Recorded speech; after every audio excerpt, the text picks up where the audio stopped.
Empecé a estudiar esto, ahora tengo 61 años, con 17 años, gracias a un libro escrito desde el campo de la medicina que hablaba de que los médicos griegos hace 2500 años, el gran padre Hipócrates entre ellos, el padre de la medicina, el juramento hipocrático que os sonará, habían descubierto algo absolutamente sorprendente. Habían descubierto que se podía curar con las palabras. Nosotros que entendemos que las palabras son, bueno, pues cosas para comunicarnos, nos cuesta muchas veces en nuestra ceguera mental darnos cuenta de que las palabras abren o cierran mundos. Los griegos hace 2500 años se dieron cuenta de eso. Se dieron cuenta que la conversación, la interacción entre los seres humanos abría espacios de curación física. En aquella época esto era una auténtica proeza, porque imaginaros lo poco desarrollada que estaba la medicina, la cirugía, y que un grupo de personas cayeran en esto, cayeran en la cuenta que verdaderamente la conversación podía tener tal impacto en la salud, es algo verdaderamente notorio. Movido por esto empecé a estudiar este fenómeno, empecé a buscar información que conectara la mente y el cuerpo, pero en aquella época no existía nada, no se había publicado nada.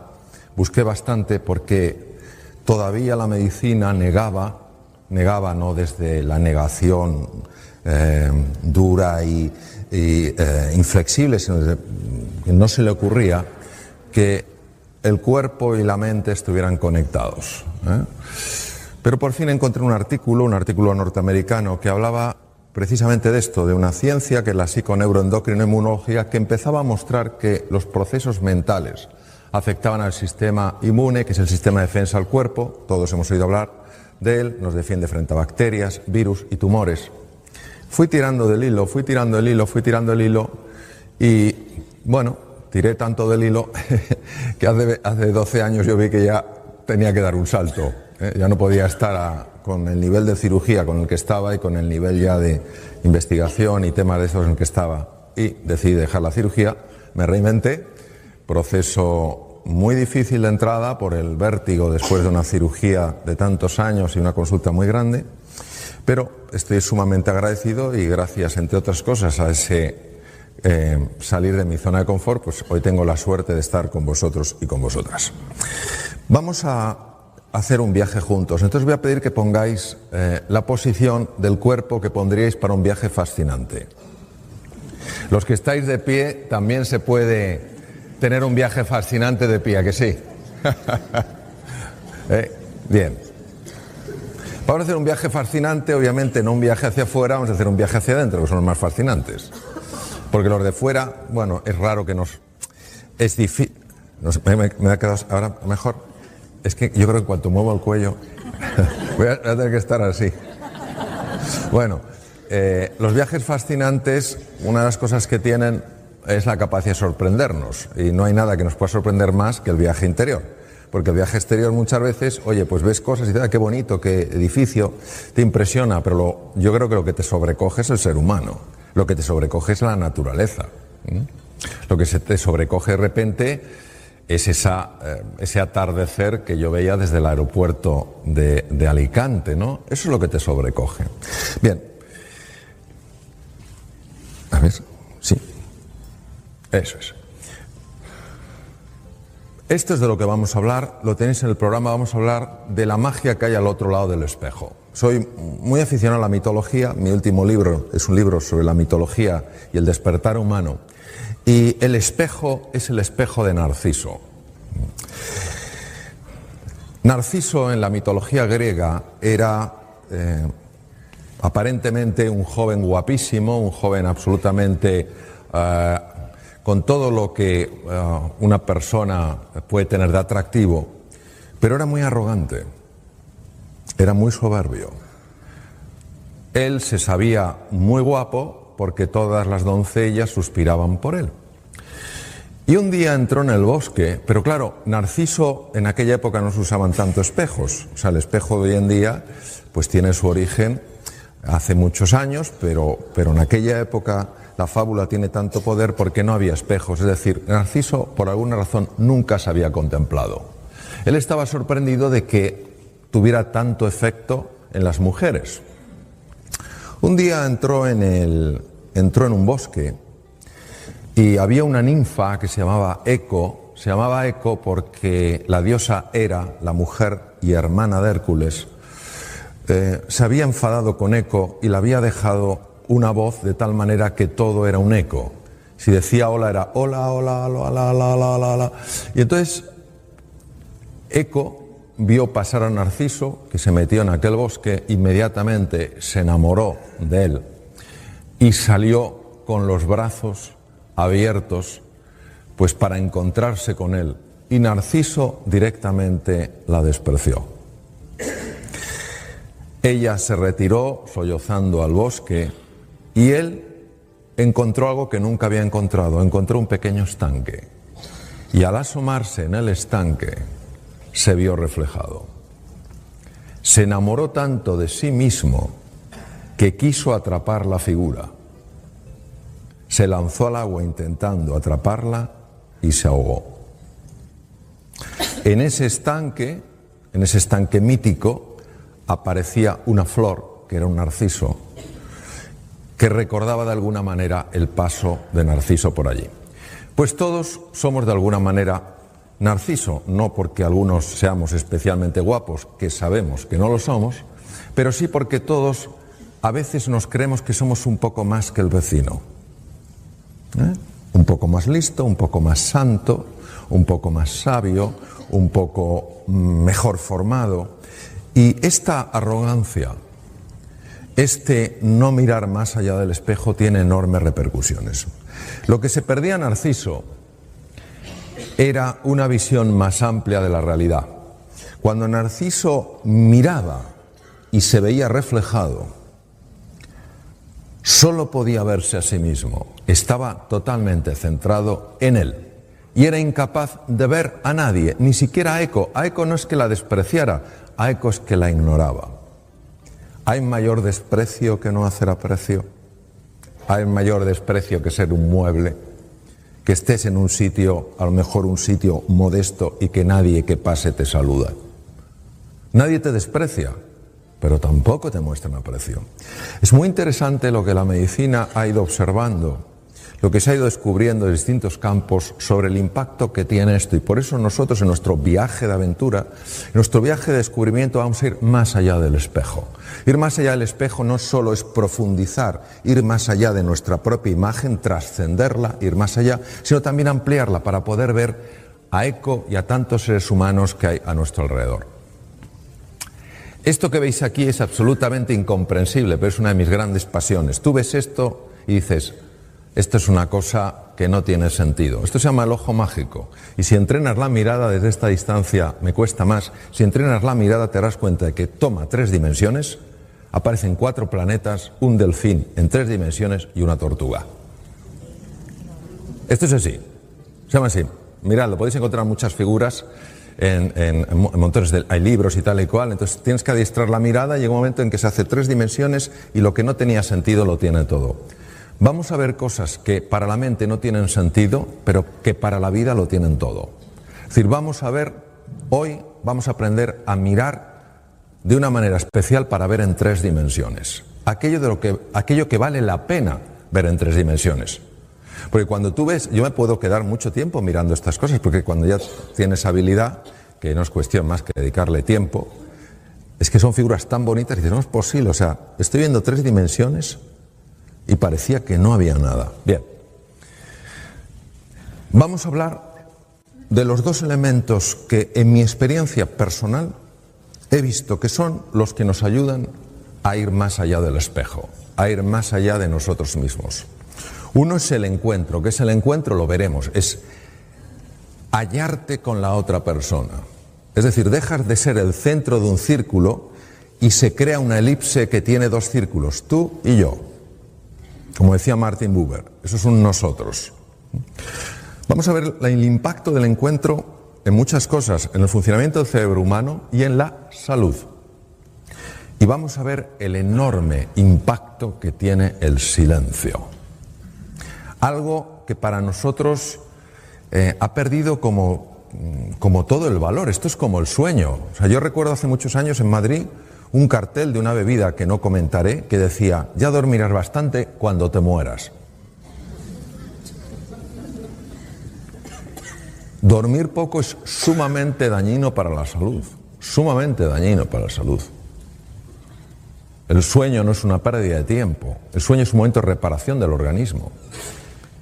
Y hay muy pocas personas que realmente puedan dormir menos de 7 horas y estar bien. No digo que no las haya, hay muy pocas. Pues lo mismo pasa con el silencio y lo vamos a explorar juntos. ¿Cuál es el opuesto al encuentro? La rivalidad. No la competitividad, la rivalidad. ¿Entendéis la diferencia, no? La rivalidad tiene una connotación diferente a la competitividad. La rivalidad tiene un toque distinto. El otro es mi rival, es mi enemigo. Estoy enfrentado a él, estoy enfrentado a ella. Y el segundo es el ruido y las prisas. Los datos no se publican porque no es políticamente correcto a nivel mundial contarlos, pero si supierais cómo está escalando la ansiedad y la depresión. Hace no mucho me invitaron a un programa de televisión de una determinada comunidad autónoma y me dijo el periodista: doctor, quiero que se prepare para la primera pregunta que le voy a hacer, porque no es fácil de contestar. Cuénteme. ¿Por qué en esta comunidad autónoma se consumen 7 millones de envases mensuales de ansiolíticos y antidepresivos? Que es el mismo número de habitantes de la comunidad. Y dije: porque esto no es la comunidad suya, es el mundo entero. Las prisas y el ruido mental enferman. El silencio sana. Y vamos a ver por qué. Porque esto, si lo dices, pues está muy bien, pero si lo soportas, desde la ciencia por lo menos le podemos dar otra pensadita. Vamos a hablar del encuentro. ¿Qué es el encuentro? El encuentro es cuando tú tienes una intención real de aproximarte a otro ser humano, tienes una voluntad de cooperación, no sabes en qué vas a cooperar, pero tienes una voluntad de cooperación. Hay un deseo de comprender de verdad a la otra persona. Hay una disposición a escuchar. Escuchar es bastante complicado porque la mente mete mucho ruido y entonces uno no escucha porque está pensando cómo responder. Y por eso es una cosa que hay que entrenar. Y generosidad en el contribuir. Generosidad en el dar. Que recibes de vuelta, estupendo, pero no lo haces por recibir de vuelta, lo haces porque quieres vivir así. Nosotros vamos a través de ejemplos, a través de metáforas, a través de ciertas explicaciones, vamos a profundizar en eso que hace al encuentro tan saludable psicológica y biológicamente a la persona. No juzgar desde nuestro propio marco de referencia. Todos tenemos un marco de referencia, todos tenemos una experiencia a la vida, una manera de ver las cosas. Es inherente al vivir. Y tendemos a filtrar todo lo que llega de acuerdo a ese marco de referencia. Y os voy a poner un ejemplo contándoos una historia sobre la que luego trabajaremos para que entendamos un poco esto cómo opera. En la antigua Roma hay una historia que dicen que había un senador llamado Casio, que era muy admirado por su sabiduría, por su cultura, por sus conocimientos. Y era todavía más admirado desde que hacía poco tiempo, pocos años, se había casado con la mujer más hermosa de toda Roma y además la más rica. Esta mujer además le había dado un hijo varón, que sin duda sería su heredero, y claro, les parecía que este hombre todo lo hacía bien, era culto, era inteligente, en los debates en el Senado era siempre el que decía la cosa más relevante, se había casado por una mujer por la que suspiraban todos los romanos, encima una mujer con un gran patrimonio, en fin, lo tenía todo. Pero resulta que Casio anuncia que se divorcia de Helena, su mujer. En ese momento, algo pasa en el Senado. Empieza a haber un tumulto, empiezan a comentar entre ellos, empiezan a cuchichear.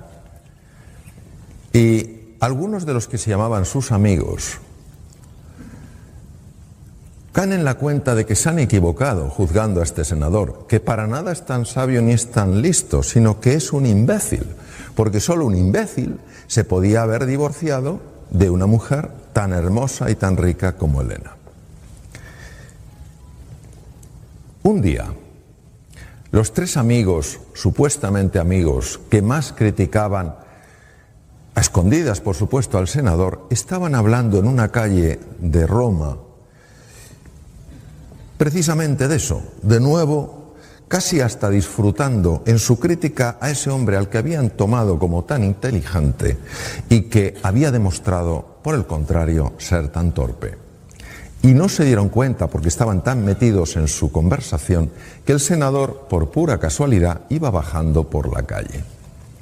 El senador, al verles a los tres, a sus tres amigos, se alegró muchísimo. Pero como veía que estaban como haciendo una piña, pensó que hablaban de algo muy personal y se acercó con prudencia. No empezó a gritarles, ¿qué tal estáis? Se acercó con prudencia, se acercó lo suficiente para escuchar con perfecta claridad cómo le criticaban. De repente, uno de los tres notó la presencia del senador. Senador, pero ¿por qué no nos has dicho que estabas aquí? En fin, tenías que habernos avisado.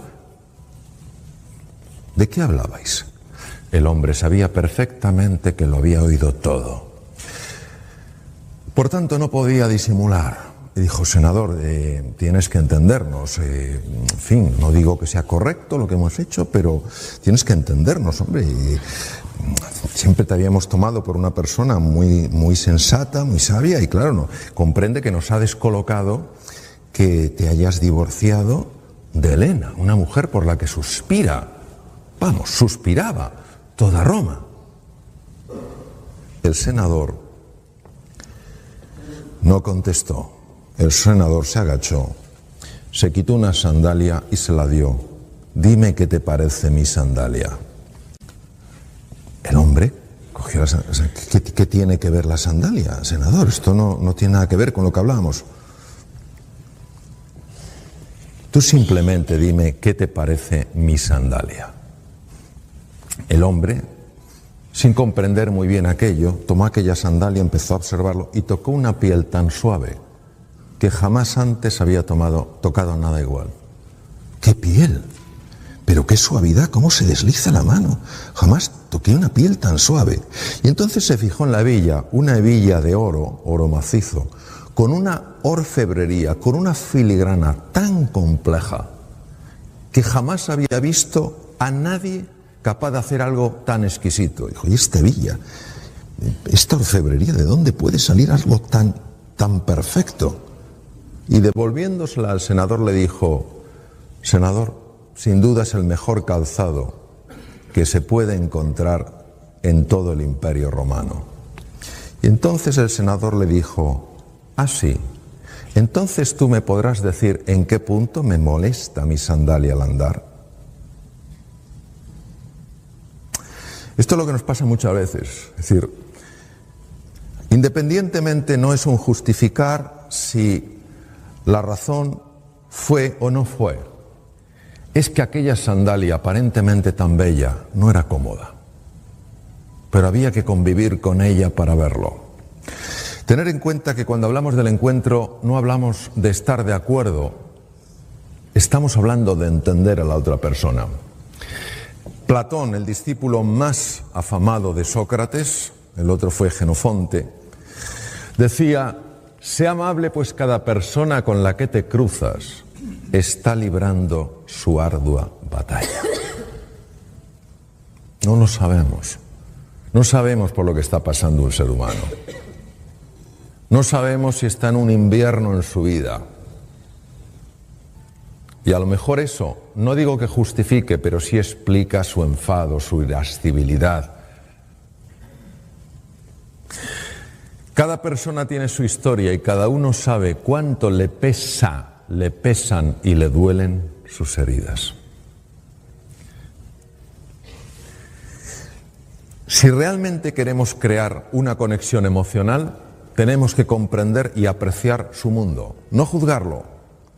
Tampoco hay que estar de acuerdo, no hay por qué estar de acuerdo con que él, el senador, se divorcie de Elena o se deje divorciar. Se trata de comprender su mundo.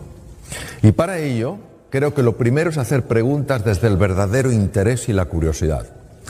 Los senadores, sus amigos, dieron por hecho algo sin siquiera haber hecho la mínima investigación. La mínima. Eran amigos del senador, le podían haber cogido aparte y decirle: senador, somos tus amigos, podemos tener una conversación privada así. Oye, mira, nos ha sorprendido esto. ¿Qué es lo que ha pasado? Y el senador habría sentido que se le daba una oportunidad para expresarse. Una oportunidad para expresar su sentir. La mayor parte de las personas no necesitamos que nos den la razón, necesitamos sentirnos escuchadas y comprendidas. Lo segundo, escuchar para conectar con su mundo, sentimientos y necesidades. No podemos, veréis, la escucha es un proceso que a nivel cerebral no se puede dividir. No se puede dividir. Si estás con la escucha dividida, con la atención dividida, la tienes empobrecida, sí o sí. Es que el cerebro funciona así. Pues es tan importante la atención enfocada. Cuando una persona está hablando, yo recuerdo, estuve en Los Ángeles formándome con una persona que se llama el Dr. Poster, y es un hombre con bastante juventud acumulada, puede tener unos 82, 83 años, y es un hombre muy gracioso porque va con un gorrito galés, es norteamericano, pero va con una gorra galesa y va así, va despacito, tal cual. Aunque hay gente con esa edad, mi madre tiene 89 y va a pilates, o sea, pero él iba así. Pero cuando se sienta, eso hay que verlo, se transforma. Cuando se sienta a escuchar. Entonces, una ocasión, yo le vi en un ejercicio de escucha con una psicoterapeuta, solo estábamos médicos, psicoterapeutas, estábamos con él trabajando, le vi algo asombroso. Yo jamás había visto a nadie escuchar así, nunca en mi vida. Era algo que se podía tocar, sentir, palpar, indescriptible con el lenguaje, inefable, no se puede escribir con palabras.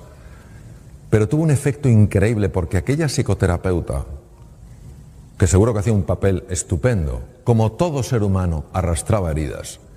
Salió una herida cuando tenía 5 años. El nivel de escucha de este hombre me produjo tal impacto que le dije: profesor Poster, yo he visto algo extraordinario, me gustaría que me dijera, a ver, Mario, ¿qué es? Digo, yo le he visto escuchar a usted como no he visto escuchar a nadie en mi vida. ¿Cómo lo hace? Y va el hombre, y como diciendo, aquí va a haber suspense. Y me dice: es que cuando yo me siento frente a alguien, Mario, no dejo que algo se siente conmigo. Y se calla.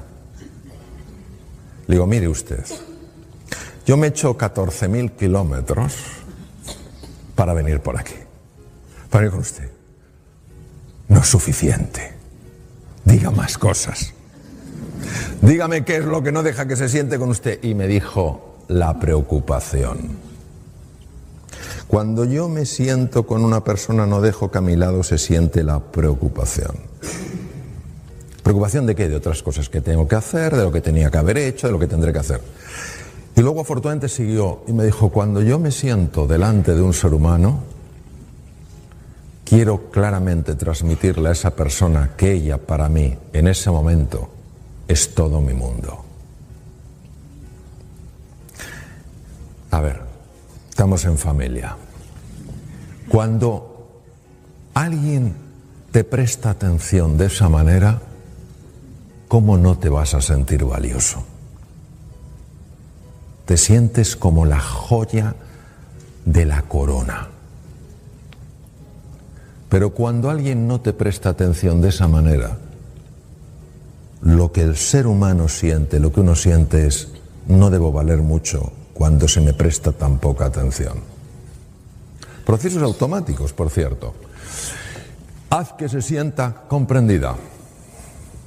Sencillamente. Son cosas muy sencillas, pero nada fáciles. porque la mente interfiere. Por eso es la importancia del silencio. ¿Por qué es tan importante el encuentro? ¿Cómo nos afecta la rivalidad? Nada de lo que vais a ver aquí lo aprendí en los 6 años de mi carrera de medicina, donde por cierto estudié mucho. Tuve que dar muchas vueltas por el mundo para enterarme de esto. Cuando creo que esto es esencial incorporarlo en todos los niveles de la sociedad. Vamos a ver. Os presento al profesor Hans Selye, la máxima autoridad que ha habido en el mundo en todo lo relacionado con el estrés. De origen húngaro, formado en Praga, se fue a la Universidad McGill en Canadá como ayudante de laboratorio y acabó siendo el jefe de todo el departamento de investigación después de los 25 años. Cuando hablas de estrés, hablas de Selye, porque Selye fue el gran descubridor de los mecanismos del estrés. Y os voy a contar un poco lo que pone aquí. Selye habla de que hay un momento en el que cuando una persona está homeostasis, que es decir, equilibrio, está en equilibrio y se encuentra con algo que lo vive como una amenaza, por eso se activa la alarma, una amenaza, y la amenaza no tiene que ser física, no tiene que ser que te encuentres con un tigre por la calle, puede ser la amenaza a sentirte criticado, la amenaza a sentirte avergonzado, la amenaza a sentirte humillado, ¿vale? O sea, amenazas emocionales, y él habla específicamente también de ellas. Observar lo que pasa. Se produce un intento de resistencia. La resistencia produce un enorme desgaste en el ser humano. Una enorme resistencia. Intentando o contraatacar, pues tú más. ¿Sabes lo que os digo? Pues tú más. O huir. Yo quiero salir de aquí, me quiero esconder.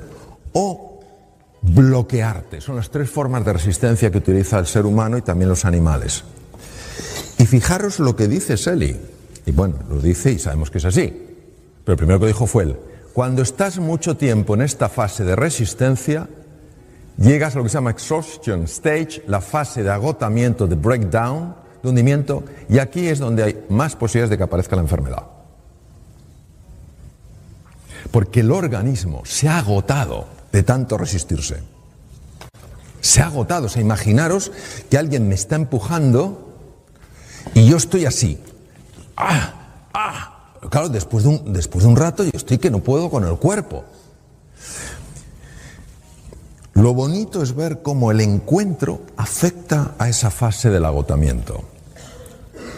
Cuando una persona se siente amenazada, se siente en peligro, y ya no estamos hablando del peligro físico, que puede darse, pero más difícil en nuestro mundo, cuando se siente amenazada emocionalmente, pues yo no voy a ser capaz de salir adelante, o esto es demasiado difícil, o yo soy poca cosa, el mundo me supera. Cuando una persona se siente amenazada, no que esté amenazada, que se sienta amenazada, se produce lo que se llama una disregulación del sistema nervioso simpático y parasimpático. Muy fácilmente explicar lo siguiente. Aparte del cerebro, cerebelo, la médula que todos conocemos, y los nervios periféricos, los sensitivos, los motores, etc., hay toda una división importantísima. El sistema nervioso se llama sistema nervioso vegetativo o autonómico, porque siempre se pensó que iba, entre comillas, a su bola. Y tiene 2 ramas, tiene el simpático y el parasimpático. El simpático es el encargado de activarse en situaciones de alarma, situaciones de peligro. ¿Por qué? Porque, por ejemplo, lleva sangre a los músculos.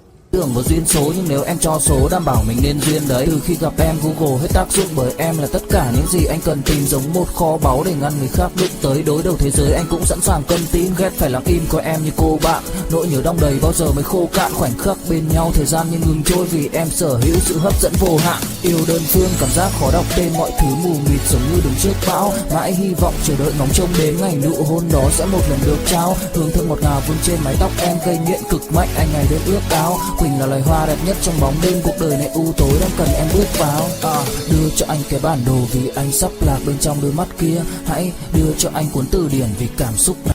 Si nos persigue un tigre, imaginaros, cuando éramos en la época del Paleolítico, si nos persigue un tigre dientes de sable, La sangre donde tiene que ir es a los músculos para correr más, no al tubo digestivo. A nadie se le ocurre que si te persigue un tigre dientes de sable y pasas debajo de una higuera llena de higos maduros, digas, qué maduros que están, hagamos una paradita.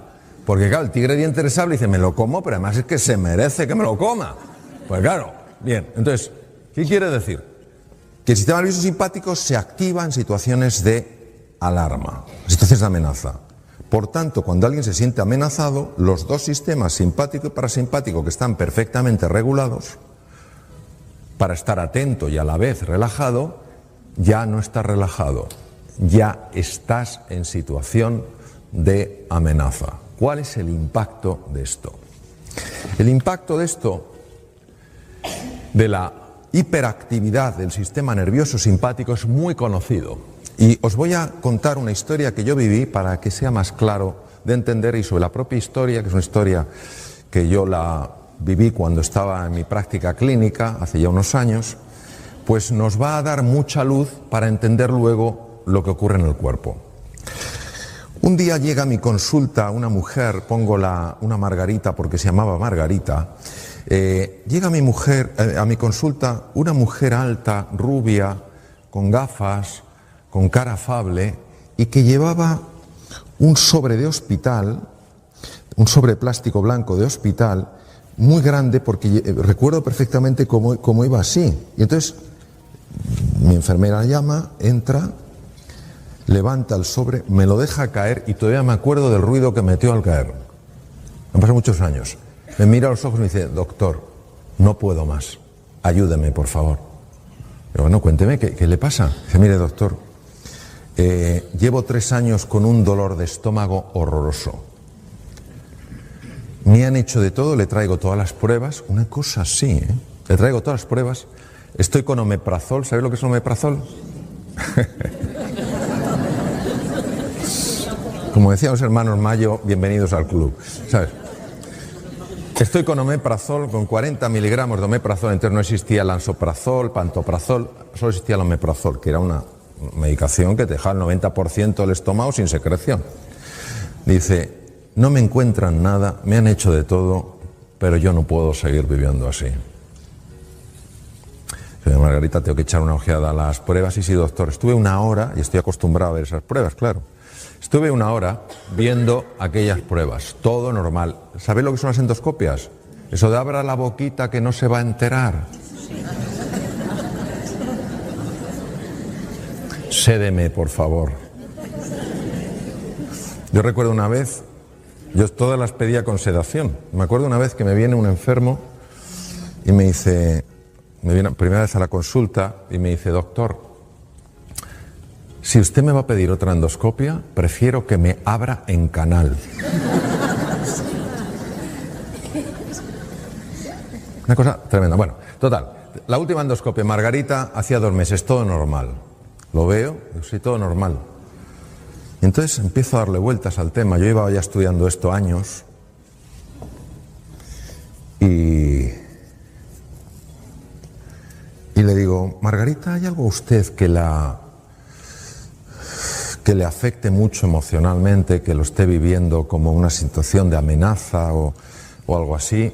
Y se queda ella mirando y dice, no, doctor, yo estoy casada, tengo mis hijos, todo va bien, están todos bien, sanos, gracias a Dios. En fin, en casa no pasamos apuro económico, no hay nada. Digo, no me refiero a algo que realmente a usted le haya generado un gran susto o una gran preocupación, sino algo que cada día o casi todos los días le genere un poco de tensión, un poco de desagrado. Entonces se queda callada y dice, sí, doctor, hay algo. Digo, ¿qué? Dice, mi jefe, no le soporto. Y en ese momento me vino como un insight, dije, Margarita, ya tengo una posible solución para usted. Y nunca lo olvidaré. Me dice, doctor, ¿me va a subir el omeprazol? Digo, Margarita, está usted a dosis máxima, no le puedo subir el omeprazol. Y va y me pide como en tono suplicatorio, ¿me pedirá entonces otra endoscopia? O O sea, nadie me ha pedido así una endoscopia. Como si fuera un regalo navideño. Dije, pero Margarita, si la última se la han hecho hace 2 meses. Dice, entonces, ¿qué me puede ofrecer usted? Le dije, pues mire, le ofrezco lo siguiente. Le ofrezco que a partir de ahora, cada vez... Ahora no se oye, ahora sí. No sé qué pasa, se va. Me voy a quedar así, si veis que me quedo... Si veis que me quedo así, no es que me haya pasado nada raro. Es que tengo miedo que no se me oiga. Bien, voy a enganchar esto, por si acaso, para no tanto giro. Bien. Le digo, Margarita, creo que tengo una solución para usted. Me dice eso, endoscopia, digo, no. Cada vez que vaya a la oficina a partir de ahora durante 2 semanas y vea a su jefe, le va a sonreír. Se me queda como la tumba de Tutankamón. Vamos, como la momia. Se me queda así. Yo me imagino, no me lo dijo, me imagino que estaría pensando, qué mala suerte tengo. No solamente me encuentro con un incompetente, sino que además es imbécil. Se queda así, se recupera un poco, hay un silencio, y entonces me mira y me dice, doctor, cambia el tono. Cambió el tono. Sacó uñas. Sí. Doctor, mi jefe no se lo merece. Y yo le dije, no es por él, es por usted. Y me dijo, no me va a salir. Y le dije, pues finja. Se me queda así como diciendo, prepárese que esto es como el frontón. Usted me da, yo soy una pared. Usted me da, es una pared. Y me dice, doctor, es que lo que usted me pide... Se puso como enfadada. Lo que me pide usted es tan raro. Y tal cual. Y dije, Margarita, es que no le puedo ofrecer otra cosa. Entonces ella se fue muy decepcionada. Le dije, 2 semanas, Margarita. Ella me miró como diciendo, usted a mí no me ve el pelo más. Total, se va. Yo doy por hecho, totalmente por hecho, que Margarita no va a volver. A las 2 semanas, yo de tanto quirófanos, consultas y tal, pasan 2 semanas, pasan 15 días, estoy sentado de nuevo en la consulta, en el mismo sitio. Mi enfermera tiene la lista de los enfermos y tiene preparadas las fichas, pero yo normalmente ella va entrando y va saliendo, busca al enfermo, lo trae y ya me da la ficha, eso. Empiezan a pasar enfermos y entonces sale y resulta que fuera estaba Margarita.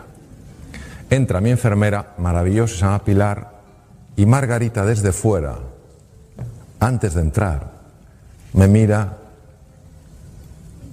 y me dice, hola doctor. No había entrado en la consulta yo. Hola Margarita, que me acordaba. Doctor, si no lo veo, no lo creo. Yo, entre Margarita. Aquí hay una historia que usted me va a contar. Se sienta y digo, cuénteme Margarita. Dice, doctor, lo primero que quiero decirle es que ya no me duele nada el estómago. Dice, pero le voy a contar todo el proceso porque le va a interesar. Y yo, desde luego. Suelte, cuénteme. Dice, mire, yo salí de aquí, entonces para y dice, doctor, segundo le voy a decir una cosa, es usted un médico bastante raro, ¿eh? Y le dije, sí, eso me han dicho. Dice, bueno, le cuento. Yo salí de aquí pensando que era una estupidez lo que me había dicho. Pero no sé por qué decidí probarlo. Total, me había dicho 2 semanas. Dije, lo voy a probar, voy a experimentar, a ver si lo que me ha dicho ese loco funciona. Digo, cuénteme. Dice, mire, el primer día, tuve que...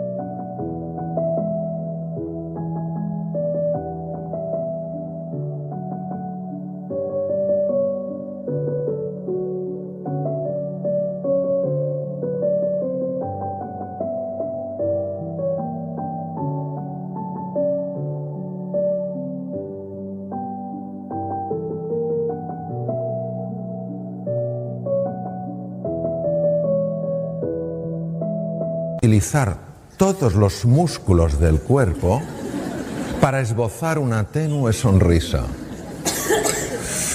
Pero conforme fue pasando el tiempo, algo cambió. Me fue más fácil la sonrisa, pero han pasado así cosas muy interesantes. Digo, cuénteme. Dice, la primera de ellas es que usted no sabe lo que mi jefe ha cambiado. Dice, es otro. No le reconocería. Otro. Mucho más amable, mucho más humano. Otra cosa, no sé qué le ha pasado. Algo en su casa se ha debido arreglar, no sé qué. Otro. Dice, lo segundo, como le digo, doctor, es que se me ha quitado por completo el dolor de estómago. Pero no me he quitado el omeprazol hasta que usted no me lo dijera. Me dice, pero sí, me he quitado el Almax. Ella no me había dicho que tomaba Almax. ¿Sabéis los que son sobrecitos del Almax? Bueno, el sobrecito Almax, ella se lo bebía como quien bebe un vaso de agua. Entonces en la oficina todo el mundo la veía tomándose el Almax. Dice, doctor, entonces como dejó de dolerme el estómago a los pocos días, y ni siquiera le había dicho el Almax, y el Almax lo toma todo el mundo, el omeprazol no me lo quité, pero el Almax sí. ¿Y sabe lo que ha pasado, doctor? Le digo, ¿qué? Que mis compañeros se han dado cuenta y se han acercado a mí y me han preguntado, ¿Margarita, Margarita?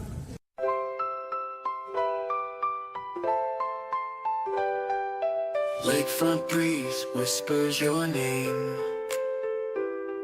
City lights dancing a neon flame. Heartbeats quick in a sweet refrain. Your laugh cuts through the summer rain. Electric dreams in your eyes so bright. Bassist grooves with all his might. Holding hands beneath the Willis Towers light. This windy city feels just right. The Navy Pier Ferris wheel spins above. As the music takes control, whispers of love. Oh darling, this magic won't fade. Beneath the stars a love parade. With you by my side unafraid. Magic's real, forever will stay. Guitar solo sings sweet serenade. Your voice is honey, love sweet parade. Chicago blues melt away the shade. In your arms, a future we've made. Drums are beating a rhythm so true. Never want this night to end, just me and you. 80s synth keeps the feeling new. Chicago magic forever will pursue. Oh darling, this magic won't fade. Beneath the stars a love parade. With you by my side unafraid. Magic's real, forever will stay.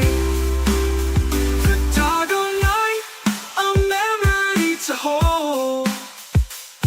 A love story forever told. In this magical city, our hearts unfold. Chicago night forever will hold.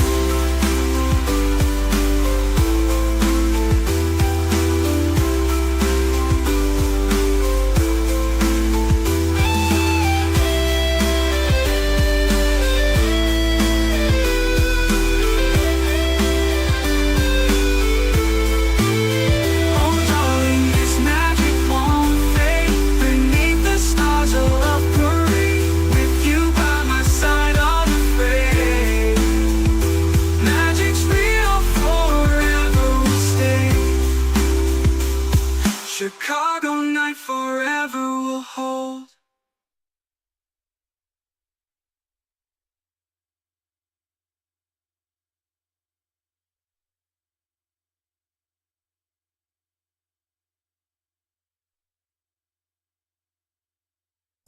¿ya no tomas Almax?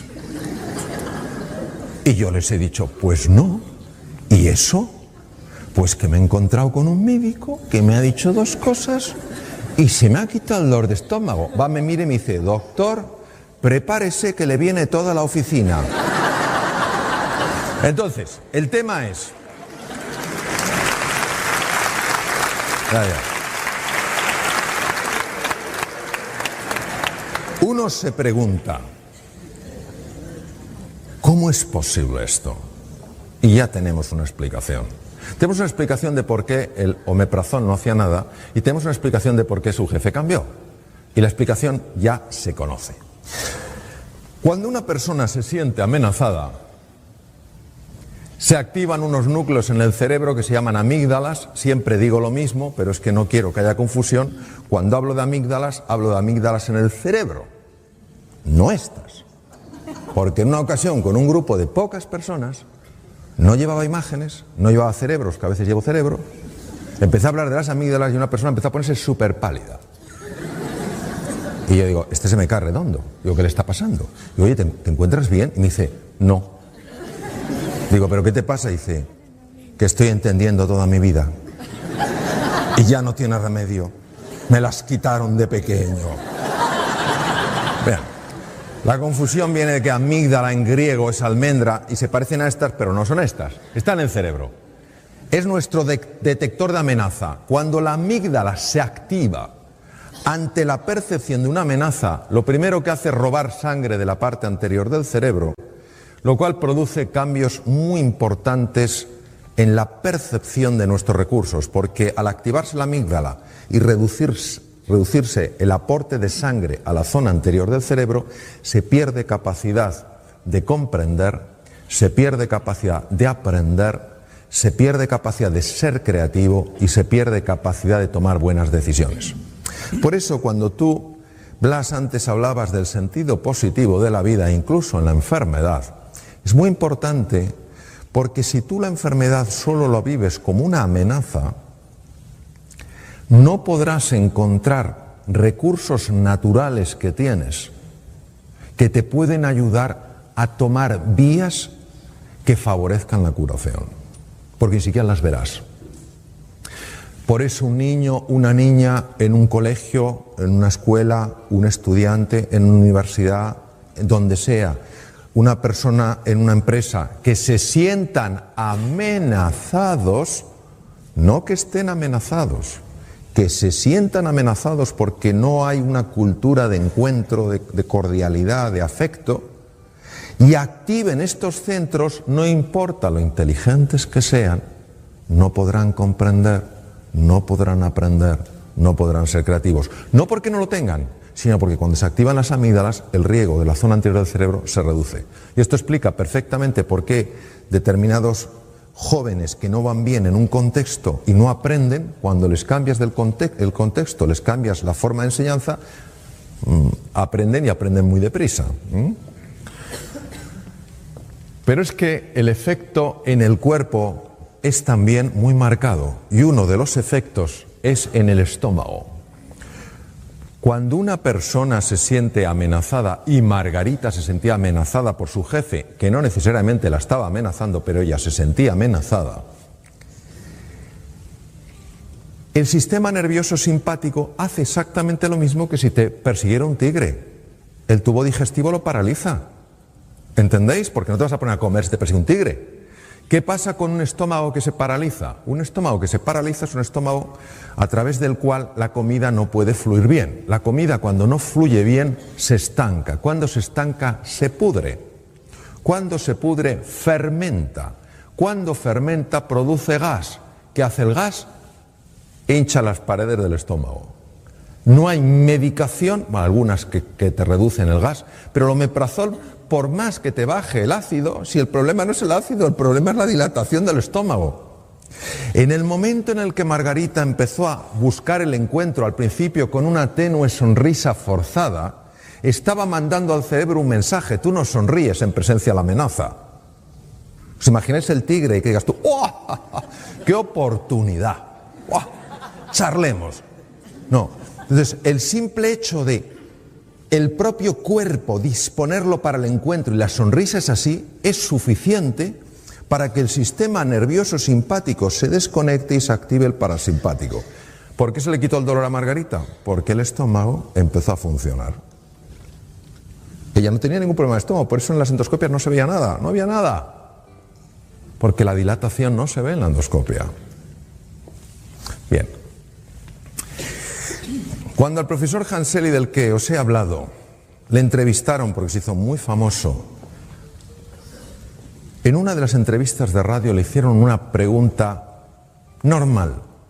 Su respuesta fue singular. Estamos hablando de un fisiólogo puro que se pasó 25 años en laboratorios. No estamos hablando de un místico, no estamos hablando de alguien, de un filósofo, no estamos hablando de un gran humanista, hablamos de un biólogo puro. Le preguntaron, profesor Selly, ¿qué es lo que podemos hacer en una sociedad tan distresada? El distrés es el estrés negativo, como el de Margarita, el que daña. ¿Qué podemos hacer en una sociedad tan distresada para bajarlo? Contestación de Hanseli: ganarse el amor de su vecino. ¿Cómo es posible que este hombre fuera capaz de intuir cosas que se han descubierto muchos años después? Parte de la genialidad de él.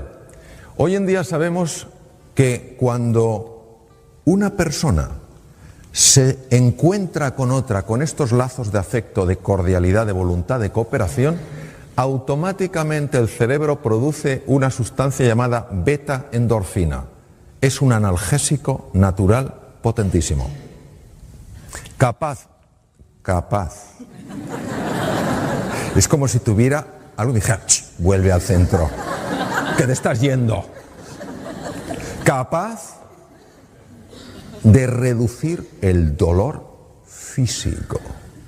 Se sabe que es real, se sabe que es beta-endorfina real, no es algo imaginario, porque se bloquea con naloxona.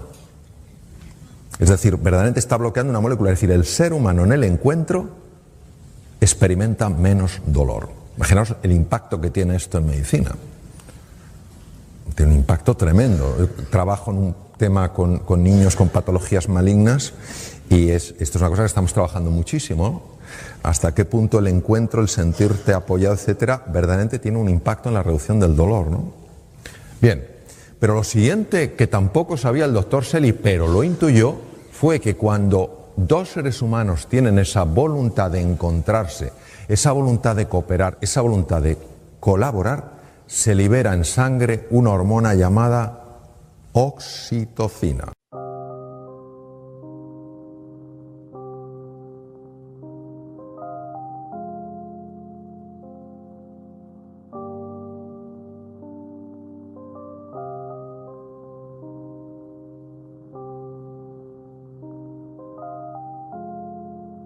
Yeah. Khi say anh thường hay nhắc về em, mong khỏa lấp những u tối, khoảnh khắc về đêm nghe lại bài ca ngày xưa cũ. Ta hát về nhau nhớ những giấc mơ ta từng ước, to tát về sau. Và đó là khi mà anh dần lụy là không làm chủ chính mình, thấy không gian trở nên tồi tệ, mọi thứ bao phủ chính mình. Em đâu còn như điều anh mơ, anh cũng tự nhủ chính mình. Nhưng mà thôi em, nào ai giỏi mà đủ tính tình, chẳng thể vươn tới được cảnh cao dù anh có nhã ý trèo. Trong cơn say mọi thứ cuồng quay, anh trở thành gã chí phèo. Yêu chân thành là không thay lòng dù em có như thị nở. Ý anh là em như cô Tấm, nhìn em như thị nở. Đêm vắng nàng ngón tay xám vàng vì đốt cả bao thuốc lá. Căn phòng chung khi xưa nồng ấm, bây giờ sao bút giá. Một thói xấu mà anh đã quen khi em không ở bên lâu. Anh từng ngồi trong một góc tối nhậu suốt cả đêm thâu. Em mang con tim anh đi đâu, khiến anh mù quáng vẫn cô sáng mỗi khi đau. Em mang con tim anh đi đâu, điều gì choáng váng để xứng đáng ướt mi nhau. Em mang con tim anh đi đâu, khiến anh mù quáng vẫn cô sáng mỗi khi đau. Em mang con tim anh đi đâu, điều gì choáng váng để xứng đáng ướt mi nhau. đêm thâu. Anh đâu muốn nỗi buồn cứ dậy thêm đâu. Tên nhau anh cố gắng không nhớ để mà quên đau. Đào sâu trong ngàn điều muốn nói nhưng chẳng nên câu. Bao lâu để tổn thương phai mở đi những vết dấu. Vì sao thiếu em đời tôi như bài văn thiếu ý. Vì sao chỉ biết yêu thôi chẳng hiểu gì dại khờ. Khi con tim cần người không phải người cần dại khờ. Dấn thân mãi để kiếm trời dưới đất. Vội vàng mang ưu tư vào nhạc cất. Vội vàng tôi muốn tắt nắng đi cho màu đừng nhạt mất. Tương tư chiều cuốn cuộc đời theo hướng mặt trời xa đi. Tương tư chiều mà kỷ niệm ôi còn gọi ta chi. Biển tình dù bao la nhưng mặn chát đắng. Và biển anh không xứng là biển xanh nhưng anh muốn em là bờ cát trắng. Yêu là xuống cả địa ngục vì đã chót tim như là xuân diệu. Yêu là chết ở trong lòng một ít.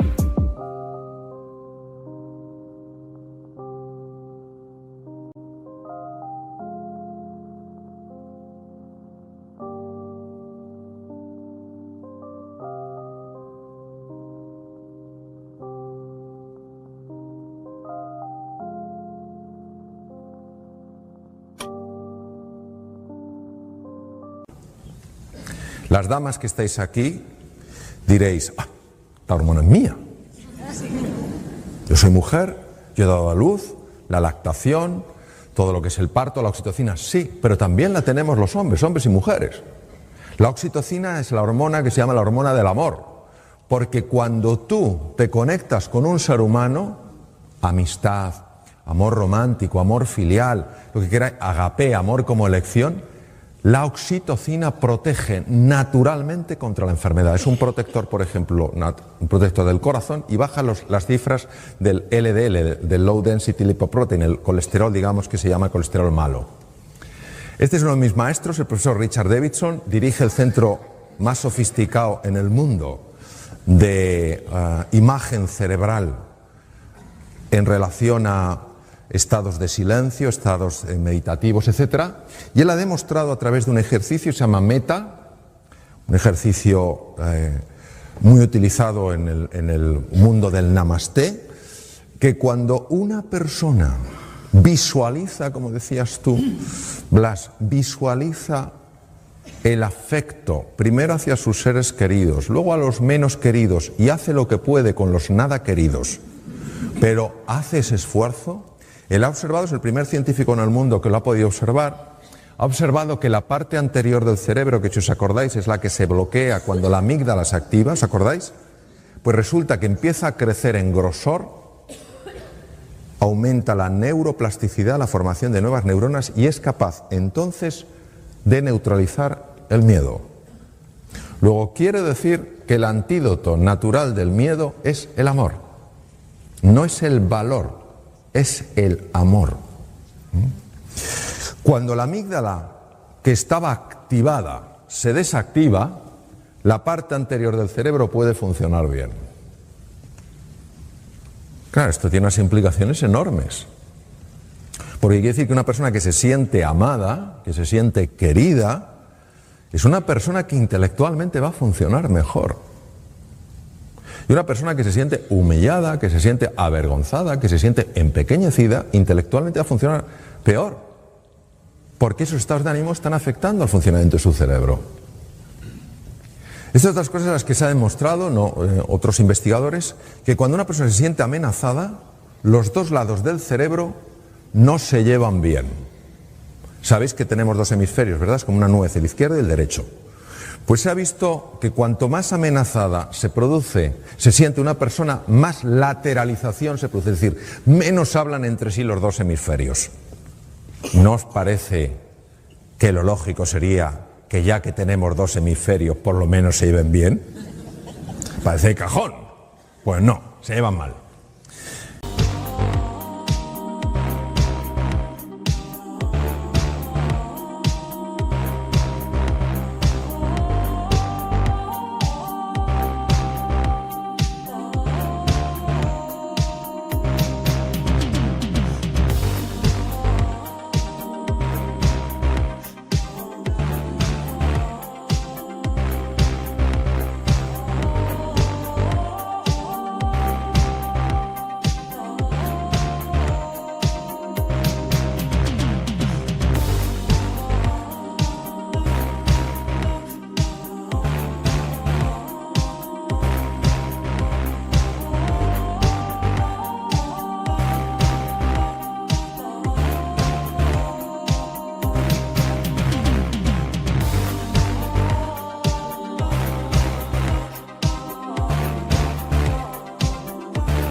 ¿Cuál es el problema? El problema es que el lado izquierdo, el hemisferio izquierdo, es muy bueno en unas cosas. Es muy bueno en razonamiento lineal. Esto me lleva a esto, esto me lleva a esto, esto a esto. Es muy bueno organizando, es muy bueno estructurando, es muy práctico, muy organizado, muy fiable en eso. Pero el hemisferio derecho es mucho más imaginativo. El hemisferio derecho además es el que tiene más conexión con el cuerpo físico. El hemisferio derecho es la puerta al inconsciente. Claro, nosotros necesitamos a los dos. Necesitamos al soñador y al hacedor. Necesitamos al imaginativo y al práctico. Necesitamos a los dos. Cuando una persona se siente amenazada, los dos hemisferios se desenganchan. Curioso. A nivel del corazón, se ha visto que el amor, el desarrollar este deseo, no pensemos en un amor azucarado, te amo. No, estamos hablando de algo como forma de ser y de estar en la vida, muy en la línea de lo que tú has comentado, Blas, es decir, tu deseo de siempre buscar lo mejor en la otra persona. Y por supuesto en ti. Cuando tú haces eso, se observa algo interesantísimo. Nosotros para ver el ritmo del corazón usábamos el electrocardiograma, pero resulta que es muy vasto para medir la dimensión de la que os voy a hablar. Y ahora existe una metodología mucho más fina que permite ver lo que se llaman las alteraciones finas del ritmo cardíaco. Y observamos, por ejemplo, que cuando una persona está estresada porque se siente amenazada, aunque el electrocardiograma parezca normal, cuando tú lo haces mucho más fino, la lupa es mucho más precisa, observas las enormes irregularidades. Pero cuando la persona activa el otro sistema, el parasimpático, que es el que se activa en el encuentro, fijaros qué ritmo más curioso toma el corazón. Esto se ha asociado con mayor longitud de vida. Se llama coherencia cardíaca. La coherencia cardíaca hace que el corazón funcione mejor y el corazón tiene su propio cerebro, Emite un campo electromagnético hasta 3 metros de distancia, se ha medido. Está alterando todas las células del cuerpo. Que el corazón funcione así está afectando a todas las células. El sistema parasimpático, que es el sistema del encuentro, opuesto al simpático, no es que el parasimpático sea bueno, es que cuando este está demasiado activo, ya hemos visto lo que pasa, la sensación de amenaza. Cuando el parasimpático empieza a dominar un poco el juego, aumenta la capacidad de hacer frente a las infecciones, porque se potencia el sistema inmune. Esto es muy importante cara a la enfermedad. Se reduce la producción de radicales libres. Veréis, un radical libre, nosotros sabéis que usamos el oxígeno para producir energía, pero pagamos un precio. Lo mismo que para venir aquí de Alicante ha habido que ir por una carretera de peaje y se paga un precio, y preferías no pagarlo, pero si no pasas por ahí, para poder utilizar oxígeno y obtener energía pagamos un precio. Ese precio es la producción de unas cosas que se llaman radicales libres. ¿Qué es un radical libre? El radical libre es una molécula muy inestable que le falta un electrón y necesita robar el electrón. ¿Cómo roba el electrón? Bombardeando otras células para robarle los electrones. Esto genera muerte celular, daño en pared celular, en membrana celular, envejecimiento temprano y mutaciones. Pues el encuentro, la activación del parasimpático, reduce la producción de radicales libres. Lo que veis ahí en las puntitas de los cromosomas se llaman los telómeros, y uno de los descubrimientos más importantes que se han hecho jamás en genética. El telómero se descubrió con microscopía electrónica. En los extremos de los cromosomas, lo que veis en color rojo, no se sabía muy bien lo que hacía. Los cromosomas son como unos estuches donde está el ácido, el DNA, el ácido desoxirribonucleico enrollado, el material genético. Cada vez que una célula se divide, tiene que duplicar los cromosomas para que a cada célula hija vaya el mismo número de cromosomas. En ese proceso el telómero se adelgaza. Si el telómero se adelgaza más allá de un cierto nivel, la célula ya no se puede reproducir. Si no se puede reproducir, una vez que esa célula llegue a su tiempo de vida, se muere. Es decir, la base del envejecimiento y la destrucción de los tejidos.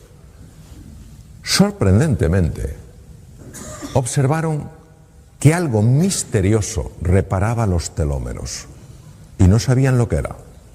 Hasta que una investigadora australiana y un equipo de investigadores norteamericanos, la doctora Elizabeth Blackburn, demostró que es una estructura enzimática llamada la telomerasa. 2009 es el año en el que ella ganó el Premio Nobel de Medicina y Fisiología por el descubrimiento de la telomerasa. Elizabeth Blackburn estudió a madres que tenían niños con patologías cerebrales que exigían una atención constante. Algunas de estas madres tenían la ayuda de sus maridos, de la comunidad, pero había algunas que estaban totalmente solas haciendo frente a ese desafío. Habían volcado toda su vida en el cuidado de su hijo, de su hija, que había nacido así, ¿vale? Localizó a estas madres que se sentían solas en su lucha. Les extrajo sangre y midió tamaño de telómeros y cifra de telomerasa. Tamaño de los telómeros era muy bajo, cifras de telomerasa bajas. Esto, la implicación, es un acortamiento de la vida. ¿Entendéis por lo que he explicado? Se le ocurrió que a todas esas madres que ella había localizado de motu propio, ponerlas en contacto. Para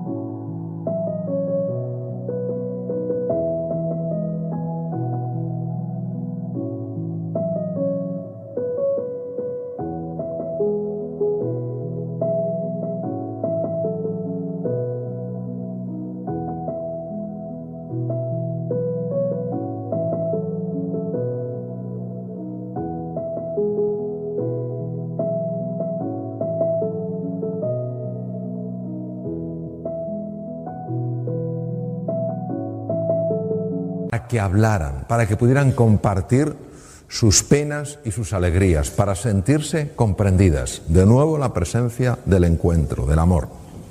Meses después, Elizabeth Blackburn volvió a sacarle sangre.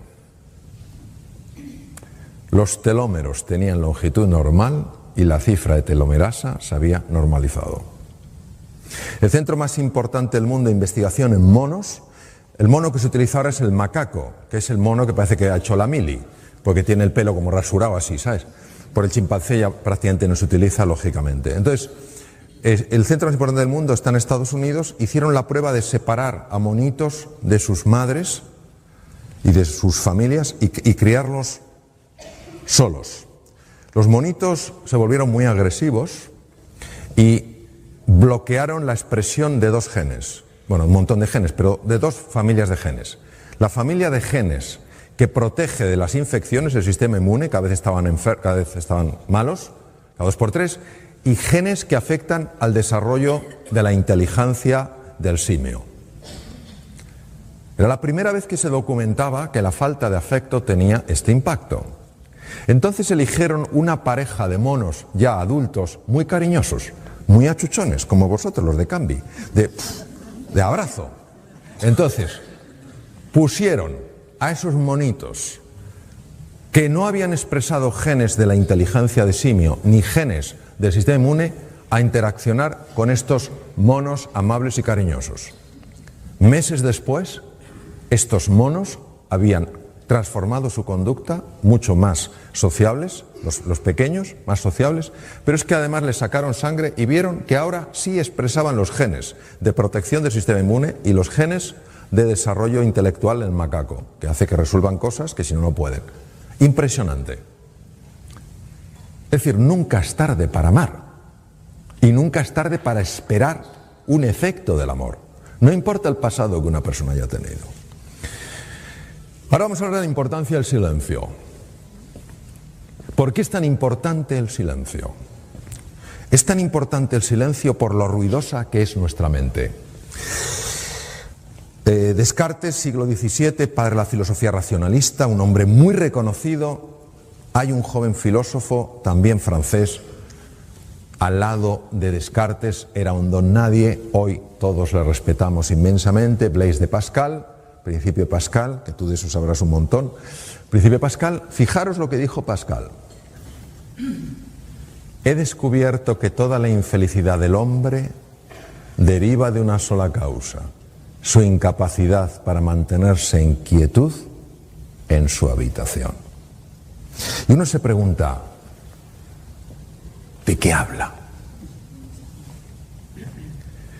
Nuestra mente condicionada busca el control, el estatus y la posición porque se siente separada de todo. Y esa sensación de inseguridad, que no es la inseguridad del ser humano, es la inseguridad de la mente que maneja, que se llama mente dualista o condicionada, hace que para conseguir sentirse segura, se busque con desesperación el estatus, la importancia, el reconocimiento. Y ahí es donde entra la rivalidad, porque es una mente con una idea escasa del universo. Entonces, si yo quiero algo, te lo tengo que quitar a ti. De aquí viene la rivalidad. Nuestra mente condicionada está totalmente juzgando, evaluando, comparando, lamentándose por el pasado o preocupándose por el futuro. Poneros un momento de pie. Algunos no estáis como estáis. Alguna ventaja tenéis que tener. Bien.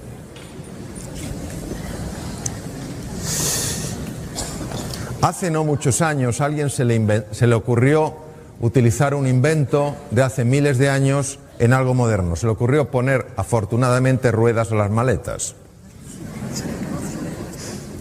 Pero hasta que a este genio, a esta mujer mentalmente privilegiada se le ocurrió esta idea, todos cargábamos con maletas, ¿a que sí? ¿Os acordáis de esas maletas llenas de libros? ¿O esas maletas llenas de algo pesado? Bien, imaginaos que tenemos dos maletas en el suelo. A la izquierda una y a la derecha. Maleta sin rueda, maleta pesada. Vamos a usar la imaginación. Yo sé que no hay maletas, pero vamos a imaginar que las hay. Entonces, vamos a coger la maleta izquierda, que pesa mucho, entonces no vale hacer así. No hay nadie que esté aquí tan cuadrado. Entonces, que haga uno, ni tampoco hay que quedarse así, que no puedo, hombre. Una cosa media, la izquierda. Pesa, ¿verdad? Ahora la derecha. Bien. ¿Se anotáis el peso? En la imaginación. ¿Notáis el peso? ¿Cómo uno va a caminar bien por la vida con semejantes maletas? Vamos a dejarlas caer. Ahora vamos a poner un nombre a cada maleta. La maleta de la izquierda se llama la maleta de las lamentaciones por el pasado. Ay, si hubiera hecho caso a mi abuela. Y hubiera estudiado idiomas. Ay, si no hubiera sido tan... Ay, si hubiera elegido mejor. Nos suena, ¿verdad? Esto es como el omeprazol. Nos suena a todos. La segunda maleta es la de las preocupaciones por el futuro. Ay, ¿qué será de mí? Ay, ¿cuánto durará esto? Ya nos podemos sentar. Si esperabais algo más sofisticado, no lo hay. Esto es lo que hay. Bien.